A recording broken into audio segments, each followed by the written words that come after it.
One of the themes that has come up over and over during this show are the themes of innovation, adaptation, and even systems change. Today, we're going to talk about how we see innovation and adaptation from the lenses of strategic planning, evaluation, and fundraising. Hello, everybody. I am Peta Blakely, the founder and principal of Blakely Consulting. And this is Coffee Time with Masterminds, a 30-minute conversation with the leaders of mission-based organizations about issues that are urgent to leaders in this time. I am joined today by my co-hosts, Cynthia and Rebecca. Good morning. Good morning. How are you? Good. Welcome everyone. I am Cynthia Rojas, founder and principal to Your Growth. And I'm Rebecca Tuttle, founder and creator of Grant Right Now and Grant Writing for Good. All right. Today we're talking about innovation, adaptation, and systems change. In the last few weeks, we have talked to a range of leaders about how organizations are adapting to the myriad challenges of the year 2020. One of the things that's come up consistently is the difference between innovation and adaptation. Cynthia, can you talk about that a little bit? So if you've been with us throughout the 21 episodes, you've heard us say or use the terms innovation and adaptation. And early on the show, when we started bringing on nonprofits, you may have seen that a lot of nonprofits were adapting. They were finding ways to do what they do, however, doing it virtually. And so adaptation is taking your model and providing it in a different way or changing your model for a different audience. Innovation requires doing something differently to get the same results or to achieve the same impact. So a really good example of innovation is what Habitat for Humanity is doing. We all know Habitat for Humanity uses volunteers to build homes. And because they need to be careful, they're still building homes, but they're doing it with staff and not with tons of volunteers. But what Habitat has done is that they now are producing videos, DIY videos for homeowners on how to do easy repairs. Because That's great. I know, right? They don't only build homes, but they also help with repairs. So now they're teaching homeowners how to do it. And if you study this, it's really interesting because they get to keep their brand, they get to continue fundraising, and they get to continue and have the impact they've wanted to have in their organization. And that is an example of innovation. Innovation is usually long-term, and adaptation is short-term. And the reason why we're talking about it in this episode is because, as we can see, we're going to be in this much longer than we all thought. And it is really time to think about innovation. I think that's, one of the things that's come up over and over and over in our conversations with leaders and in our conversations with each other is that we've got to focus on the mission. So many organizations have had opportunities to do anything extra stripped away. Yeah. And what the successful ones are doing is figuring out what is the one most important thing and how do we meet our mission right now in this moment, even when it looks very different from what they've typically done. Yeah, we're also going to use the lens of fundraising, but there's a lot of research that talks about, which is stuff that Peter and Rebecca, you've been saying a lot, is hone in on what you do best, right? Ron Dorsey said it also. Do what you do best. Do you. And remove the other stuff if it's not working. It helps with fundraising. It helps with innovation because you're not trying to innovate all your programs, but you're looking at your core program. So we're going to talk about this, but this is why innovation is so key. It's really interesting because Habitat for Humanity's innovation, which I think is genius, that's not only going to give people the opportunity to figure out those renovations DIY themselves, but that's going to accelerate their potential for growing their donors, growing their fundraising efforts, because they'll grow their audience tremendously by being online. Yeah. That's genius. You know, even if we ever go back to whatever we came from, right, before the COVID, they'll probably continue that innovation because it might change their entire fundraising model. That's wonderful. I'm going to go check that out. Yeah. That's one of the things that you talked about, Rebecca, a few weeks ago, way back when we talked about rebooting your fundraising, and you were talking about creative ways to reach out and be in community and in dialogue with allies and donors. And that's just another really interesting example of taking your format virtual so you can be in communication with people. Absolutely. You know, the other piece of it too is, how did they figure out how to do that? They probably, as you are remarking, Peter, that they're talking to their audience. So I imagine their DIY segments or episodes are going to grow in the direction that the community is asking them, how do I do this? How do I fix this? So keeping your hand or finger on the pulse of what your community is doing and what they're asking for and how they're responding is so important. Yeah, no, it's really interesting. And we all know that these DIY programs become shows and people become very famous. And can you imagine if Habitat for Humanity just blows it up and they're like super duper famous as a result of these DIYs? I watched a couple of them. They're really easy and really, really great to watch. Really great to watch. You know who was a great example of this kind of listening to our constituents and adapting was Renee, who we had on our show a few weeks back. And she talked about how she talked to families who are transitioning to school at home for their kids, and that the most important way for her organization to support them right now was with technology help. Absolutely. And she had made mention that she didn't even realize necessarily that she was conducting research, or, you know, she was talking to her community, but she didn't realize, she underestimated the power of that research, of that dialogue. And one of the biggest things that I speak with my clients about all the time is never underestimate that self-report, that observation data. It's just as important as data that we're studying, you know, analytically. So the other piece that I enjoyed, especially about Renee, is that she said, you know, there's not a lot of people out there listening, right? And the ones that aren't listening to what's going on, you know, are they able to help their community in ways that they need? I really enjoyed Renee's visit to our show and talking about that. And, you know, they're relatively new with what they are proposing in their community with the technology in school and education. So it's going to be really interesting to see 6 months, a year down the road, after they've implemented these things, how did it go? And then they set themselves up, like Habitat for Humanity, being a model for others who are struggling to do the same thing. Yeah. You're referring now to, you know, the evaluation cycle, right?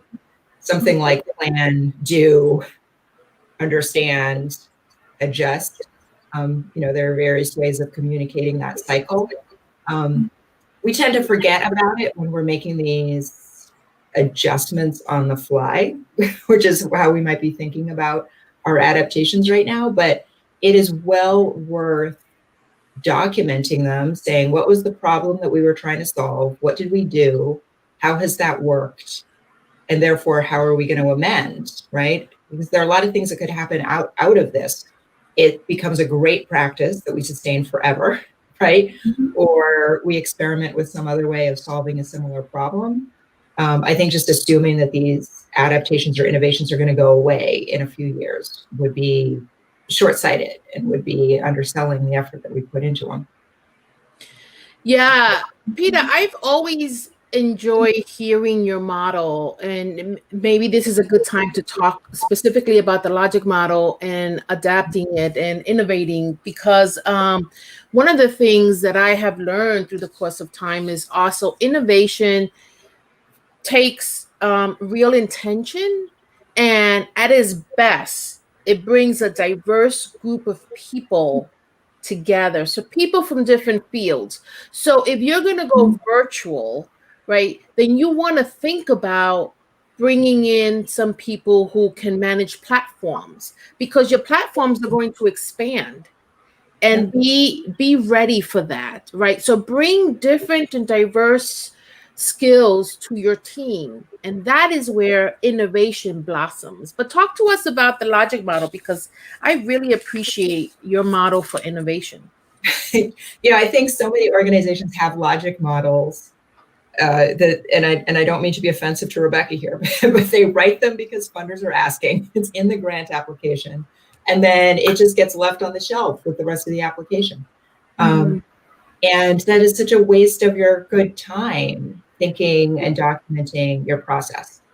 And here's how I like to think about logic models. I think a lot of organizations are really focused on the activities that they're doing. When I look at a logic model, I like to think about the end. So what is the problem that we're solving in the world? And what we're seeing right now is there's a lot more flexibility about the activities than we would have imagined, right? And what organizations are doing is focusing on their outcomes and then finding activities that will make it happen. And that's the right way to think about your logic model. So right now, when you're making a lot of changes, is the time to get out that logic model and say, here's what we do. Here's why we originally were doing it. Here's the resources that we had when we made these decisions. And let's document which of these resources are not here now, or how has the need fundamentally changed. So this is not the right set of outcomes to be focused on right now. And documenting all of those choices is so important to understand the rationale behind your decisions and to be able to think through any potential implications. Peta, I'm 100% in agreement with you. It's the same with when you do results accountability work. Don't file it away and let it collect dust. Use your logic model, use your accountability reporting as a working document.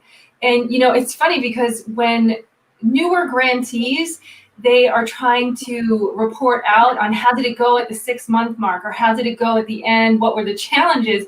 Had they just used that logic model every step of the way, the answers are within the logic model if you use it as a working document. I 100% agree with you. And the benefits of logic models, I don't even think people really realize. We should do an entire show just on that. I mean, we touched on it before, but they really are so beneficial for organizations. And I think organizations could have stronger outcomes had they just relied more upon designing that logic model and using it along the way. Yeah, and there are a lot of common errors in logic model designs that make them less useful than I think they should be. But I also think they end up being a little bit over-engineered. People are kind of trying to cram everything in there. Yeah. Right. And I say it's sort of like, it's like a good piece of writing. The more you work on it and the better it is, the shorter it will be. Oh, I love that. Right. And don't be afraid to be messy with it. I mean, there's no such thing as perfection because everything is changing. So be messy, write it down and cross it out and rewrite it, I love that. Be messy. Rebecca, I think it was episode 5, you talked about fundraising. You dedicated the entire show to fundraising and changing fundraising strategy. And you said something that was really important and has stuck with me. You said, your fundraising and development strategy has to be aligned with your organizational strategy. So now you can see there's a little bit of a domino effect here. We provide services one way. We have to innovate. We need to develop a strategy to do so, and we need to complement it with a fundraising strategy. Tell us about that.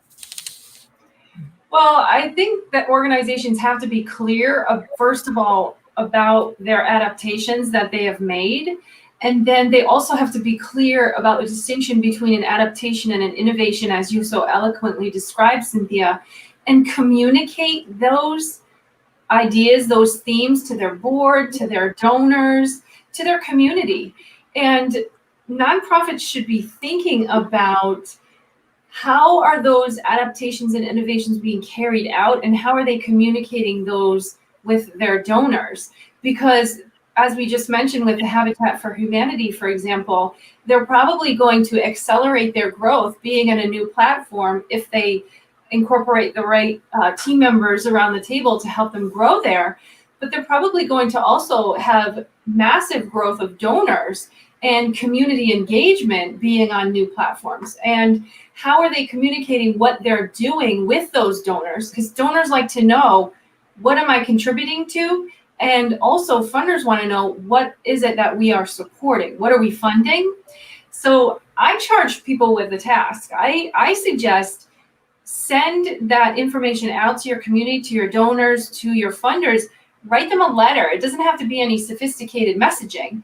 Write them an actual letter. You know, pause from the emails that's flooding our inbox right now and sit down and write a handwritten note. This is what we've been up to. We have these amazing new innovations. We're adapting in so many ways for our post-COVID future. So sit down and write some snail mail once in a while. That's really helpful. That would give people attention. That would be really cool. And so one thing we've seen in fundraising is a lot of innovation or a lot of adaptation has come out in that field, because it was the primary way nonprofits were hit, right? Many nonprofits host events and they didn't know what to do with them.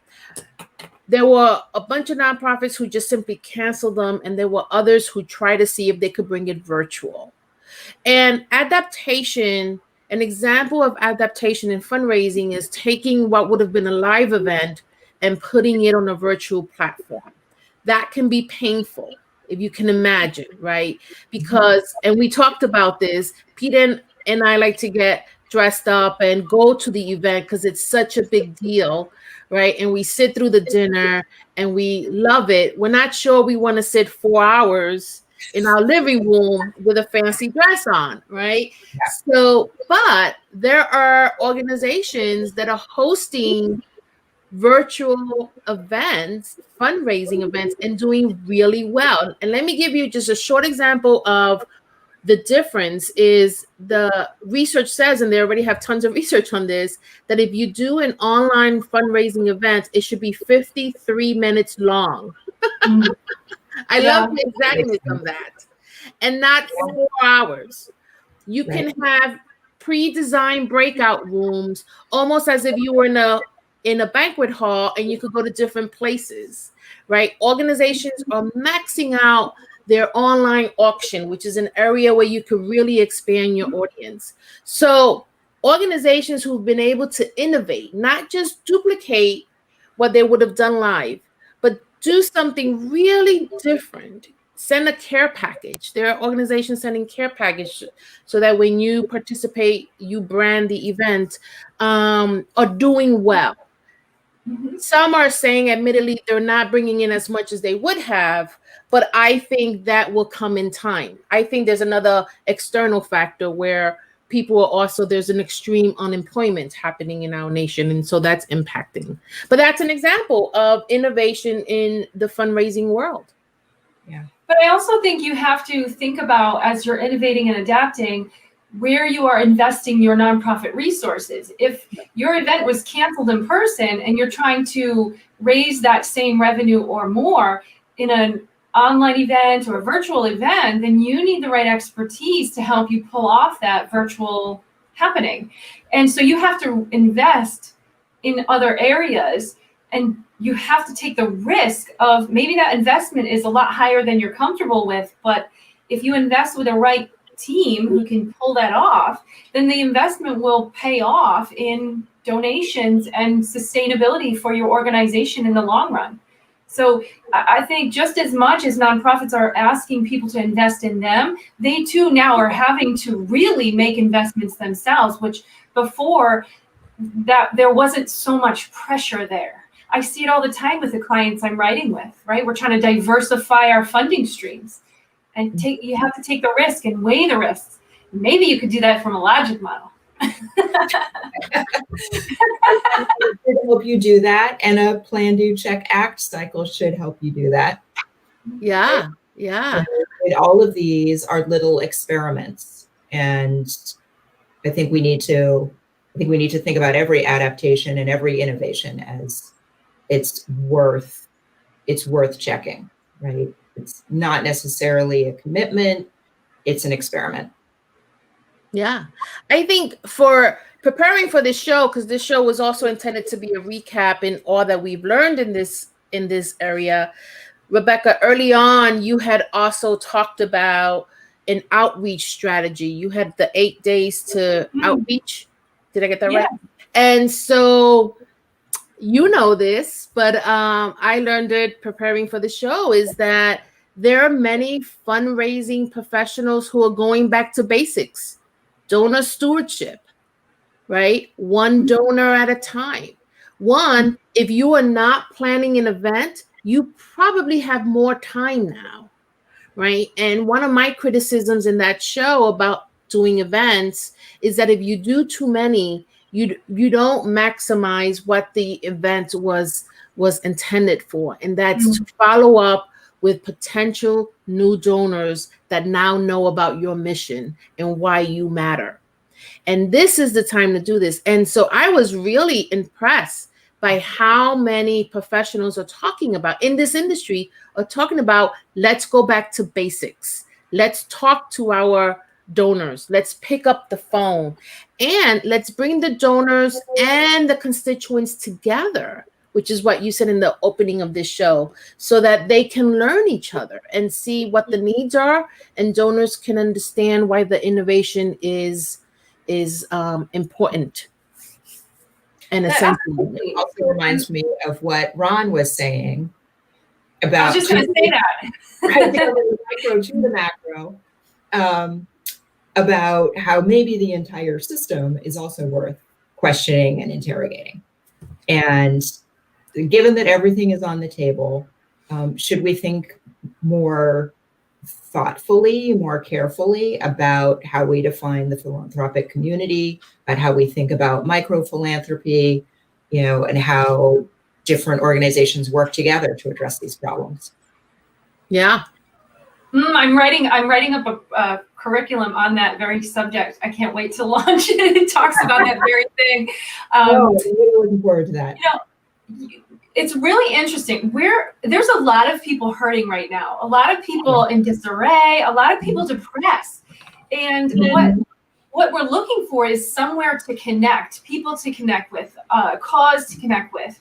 And nonprofits are cause and mission-driven entities. So they really have the opportunity now to connect more so with people than maybe they thought was necessary before, because people are looking for that connection. I've been paying for people's groceries behind me. I've been trying to give more to our parish, to our church that's hurting. I'm looking out to other nonprofits who have causes that I care about and trying to give and volunteer or spread resources as best I'm able, because yes, it makes me feel good, but more so it makes me feel like I'm doing something good and being productive and trying to help some of this and heal some of this. So nonprofits really need to get out more beyond the audience and the people they currently know, because people are just waiting for them. They're waiting for them. Create a sense of connection, which I think we all really need right now. Mm-hmm. I also wanted to I'm still mad about Selfcare, and I want to bring us back because Rebecca reminded me that people are hurting, and a lot of people are hurting. But I think that's another issue to be thinking about in our adaptation and innovation.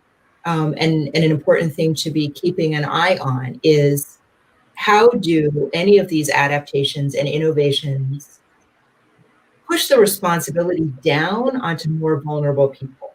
And when we were talking about self-care in the not-for-profit industry, we talked about the workers themselves as being vulnerable to absorbing stress from the populations that they're working with and the environments that they're in.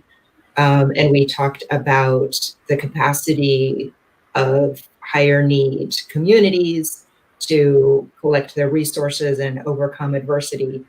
One thing that I'm really, really concerned about in this era is how do we not take even more? It came up when Christine was here on our show talking about the tension at Project Hope about wanting to reopen and serve the community, but also being really aware that COVID in the communities of color was especially devastating and that they had a responsibility not to physically be in their space at this moment in time. So I think balancing all of these pressures while also keeping an eye to how might we be further disadvantaged populations is really important right now. I love that thought. I love that thought. I have to sit with that for a minute, but I love that consideration. And in the, in the world of innovation or in that space, you also have to develop strategy, right? Mhm. And you have to and strategy is planning, intentional activities to obtain a goal, right? Yep. And so you have to keep the impact that you're trying to cause, or have that you're trying to have at the ends and forefront of your mind. So at the ends of your work, but at the forefront of your mind. And then you have to go back to basics, talk to your community, talk to your funders, do an environmental scan. You should look at your competitors, because if you're going to look at what you do best and your core programs, make sure someone else isn't doing the same thing, because and then there may be room for partnership, or maybe there's another piece of it that you can take on. So this takes a lot of thinking so that we don't put the pressure on the constituents that we are serving, but in fact that we take great intention and great care in developing a strategy that is beneficial for the nonprofit and the people it serves and the investors that are also investing their money and time I into want it. to amplify something that you just said about checking that other organizations aren't doing the same thing. And it wasn't from the perspective of being competitive. It was absolutely not about like, let's Right. get out there first and get the funding. It was, Right. let's not be duplicative. Let's not waste any resources. Let's make sure that we're all leveraging our organization's specific strengths and also our partner organization's specific strengths to get this done as effectively as possible. Right. Very I important. know. I always tell my students, there's no such thing as competition in the grant space. Everyone is your neighbor in this space, because you never know, they may end up becoming your collaborative partner down the road. So if you enter into this thinking they're your competition, then it's me, us as an organization, versus everyone is our neighbor in our space, so that if we get this much needed relief and resources from this grant, we can go and bring those resources to the community with our neighbors in our space. Right. It's not about you. That. It's about the community. So if anybody in the community gets the resource, that's the win. Yes. Yes. There is competition. It's not the same as we see it in the in the for-profit sector. We're not fighting, for customers. The cola wars is a great example of that. Pepsi and Coke. We're not having that type of fight. A lot of times, competition is looking at who is delivering similar services and do they have an advantage, or are they doing better? Are they doing it better? Right. And if they're doing it better, then perhaps you can reevaluate what you're doing and hone in on what's most important. I know a nonprofit that delivers both mental health services and workforce development services for young people. Now, this organization was not ready to do telemedicine, which is what, telehealth, which is what many of the organizations have done. They weren't that sophisticated in the mental health arena to set up that infrastructure. It was much easier for them to rebuild the workforce development part. So they partner with an agency, they move their clients to that agency for mental health services, but they were able to focus on their workforce programs, and it's worked out really great. I can't imagine that happening in the cola wars, but it can happen in the nonprofit sector really well and work out. So in that sense, there is a little bit of competition, but the competition looks very differently. Mm-hmm. Yeah. We're 30 minutes in, girls. Yeah. Wow. I just realized we're almost out of time. All right. So if you are joining us either live on one of our channels or watching the replay, please note in the comments how your organization is innovating or adapting or changing systems right now and what the considerations are. Rebecca, let's start with you. What's your big takeaway today? My big takeaway is pick up a pen and paper, a stamp in an envelope, and send someone some snail mail. Let them know what you've been up to, ask them how they're doing, and see if they write back. And if you want to send some snail mail to me, I'm going to charge you also with some research. You go to my website, you can find my address, send me a piece of mail, and I'll send you one right back. What I really like about that is, sometimes the most innovative thing is actually the most old-fashioned thing. Oh, yeah. The basics. Yeah. You know what's really interesting? I love phone calls now. I hated them before. It was always email and Zoom. And now because everybody's on Zoom, I prefer the occasional phone call. So I'm starting to do phone conference calls. Can you imagine? So it's back to basics. I have a ton of takeaways, but I want to take my time to talk about how we will be talking about this very topic at a conference. And it's the Massachusetts Nonprofit Network. We will be doing a presentation, same exact topic, what we've learned in 21 weeks. By then it will probably be 25 weeks on innovation and adaptation using the lens of evaluation, fundraising, and strategy. And you can catch us on October 6th from 11:30 to 12:30. And if you go to their website, Massachusetts Nonprofit Network, you can register for their conference. That's great. Thank you, Cynthia.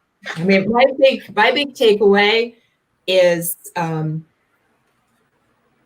think when we started this show, which is almost half a year ago now. Yeah. We thought, I know. We thought this was a 6-week, 8-week episode, right? A short shock, and there would be some adaptation, and then we would go back to normal, whatever that is. And now, weeks and weeks in, we're realizing everything is up for grabs. We're not going back to normal. We are going to go into a new normal or a different normal at some point.